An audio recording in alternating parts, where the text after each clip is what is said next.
যে লোক ফোন দিছে 2 মিনিট ওয়েট করলে মুতে উঠে গেছে।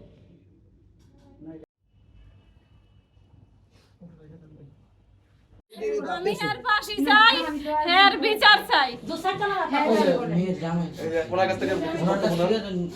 আমি পারতাছি না, আমার মাথায় কাজ করে না, আমার ডায়াবেটিস তো, আমি কিছু মাথায় ধরতেছে না। আমি এর বিচার চাই, এর ফাঁসি চাই আপনাকে জনগণের কাছে। আমার দীর্ঘদিন আমার 2 সন্তান আর আমাকে সে অনেক নির্যাতন করে, অনেক স্বাস্থ্য নষ্ট করে। আমি পালাই যাই, আমার জীবন দিয়া পালাই যাই, গেলে আমার আবার নিয়ে আসে, বিভিন্ন রকমের অজুহাত দিয়ে নিয়ে আসে। যেই দিন নিয়ে আসে ওই দিনে আবার নির্যাতন করে, অনেক অত্যাচার করে।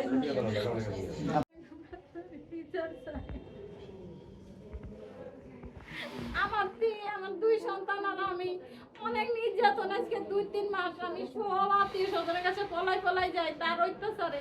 আবার আমারে বুঝাই, আমার আত্মীয় স্বজন বুঝাই আর লিয়ে আসে, এই করবো না ওই করবো না, আবার আইলে করে। আমি বাইরের মানুষের এই মৃত্যুর ডরে, এই ভয়ঙ্কর ডরে আমি কার করে জানাই না। মূলত আপনার মেয়েকে ধর্ষণের চেষ্টা করেছে। জি, খালি শরীরে কাজ করে, তারপরে আজকে রাইতে নাকি কারে বলে যে তুই আমারে খুশি কর। মেয়ে বলে যে আপনি আমার বাবা, আপনার আমি কি খুশি করবো। এরপরে দিয়ে মেয়ের লোক হস্ত নষ্ট করে, তারপরে ওগুলা করতে পারে নাই। তারপরে সে এই যে ছুরি দিয়ে আঘাত করে সে পালাই গেছে। মেয়েটা যে ভালো এটা একেবারে শিওর, মেয়েটা খুবই ভদ্র, আমার জানার মতে খুবই ভদ্র।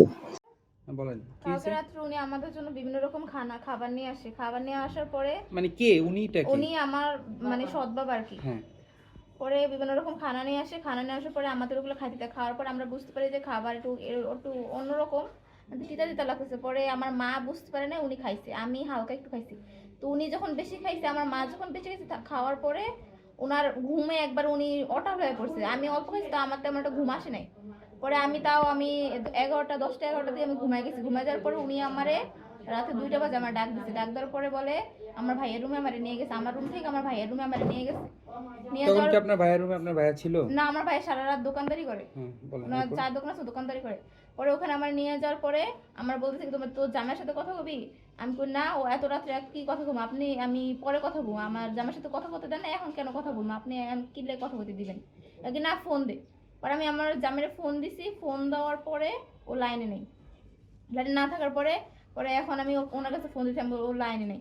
ওরা আমার বলতেছে যে আচ্ছা তুই আমার আদর কর। আমি কি বললেন আপনি? আপনার আমি কি আদর করবো? আপনি আমার বাবা, আমি আপনার কি আদর করবো?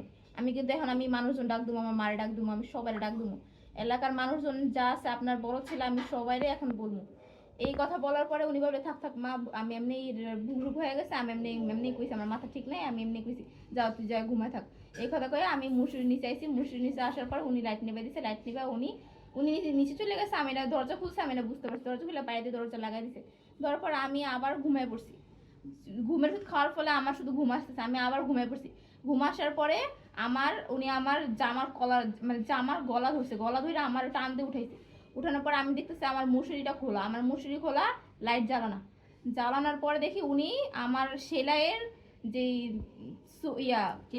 কেচিটা আছে, জং ধরা কেচি, এই কেচিটা উনি আমার চোখের সামনে ধরে রাখছে। উনি আমার চোখের সামনে ধরে নিয়ে উনি আমার কলার ধরে বলতেছে অন্য রুমে যেতে, মানে আমার ভাইয়ের রুমে যেতে, যেখানে উনি এখন নাই, কেউ নাই ওই রুমে। আমার বলছে ওই রুমে যেতে, আমার চোখের সামনে নিচ্ছে। আমি বলতেছি যে না না না। তখন আমি না বলার পরে উনি আমারে করতেছে, মানে আমার চোখে ঘাই দিবে। আমার চোখে ঘাই দেওয়া থেকে আমি আমার 2 হাত দিয়ে আমার মুখ, আমার ফেসটা আমি বাঁচাতে যায়। উনি প্রথমে কি করছে, আমার গলার মধ্যে আমার কেচিটা ঢুকাই দিছে। গলার মধ্যে আর ঢুকাই দিলে আমার গলার নার্মার সব ছিঁড়ে যেত। উনি আমার গলার মধ্যে কেচিটা ঢুকাইছে। কেচি ঢুকার পর আমি শুয়ে পড়ছি আমার বিছানার মধ্যে। আমার বিছানার মধ্যে আমি শোয়ার পরে আমি আমার 2 হাত দিয়ে আমি আমার ফেস ঢাকা রাখছি। ঢাকা রাখার পরে উনি এই 2 হাতের মধ্যে আমার এই 2 হাতের মধ্যে ক্ষত বিক্ষত করে পুরা হাত, উনি আমার হাতে মনে হয় আমি যাই, আমার হাতে মানে 20-30টা মানে সেলাই লাগছে। শুধু আমার হাতে এতগুলো সেলাই লাগছে, এরপরে শেষে উনি আমার কপালের মধ্যে ঘাই দিছে। ঘাই দেওয়ার পরে যখন আমি অনেক জোরে বেশি চিৎকার দিছে, আমার মা তখন দৌড়ে আসার পর আমার মা উঠতে উনি দরজা খুলে ছুরিটা নিয়ে উনি পালায় যায়। আগে পরে কি আপনার সাথে কোনো খারাপ কিছু করার চেষ্টা করেছে? আগে পরে খারাপ কিছু করার চেষ্টা করতে বলতে উনি আমার শুধু বলে কি আদর করতে, উনি আমার বলে কি আদর করবে, আমি আপনার মেয়ে, আমি আপনার হাত পা টিপা দিয়ে আপনার মাথা ব্যথা করে আমি মাথার চুল টেনে দিই, আমি আপনার সেবা যত্ন করি, আপনার যেটা বলেন ওটা ভাত বাইরে দিই, আপনি যেটা বলেন ওটা করি, তা আমি আপনার কি আদর করবো? মানে বাজে কোনো ইঙ্গিত শরীরে? বাজে ইঙ্গিতই উনি আমার বাজে ইঙ্গিতই বুঝার চেষ্টা করে, মানে উনি আমার হাজবেন্ডের মাইনা নেয় না। উনি আমারে পরশুদিনকে আমার বলেছে যে আমি তোর হাজবেন্ডের মাইনা নেবো, আমি তোর আশা পূর্ণ করে দেবো, তুই আমার আশা পূর্ণ করবি। আমি বলি আপনার কি আশা, আপনার কি আশা, আমি আপনার মেয়ে, আপনার কি আশা? একটু হাসি খুশি থাকবি, আমার ওয়াদাতে হাসি খুশি থাকবে। তখন আমি বলছি হ্যাঁ আমি ওয়াদাতে আমি হাসি খুশি থাকবো, আমি সবার সাথে কথা বলবো, আমি চুপচাপ থাকবো না, আমি সবার সাথে কথা বলবো, সবার সাথে বাসায় যাবো, কথা বলবো, আমি আগের মতো থাকবো।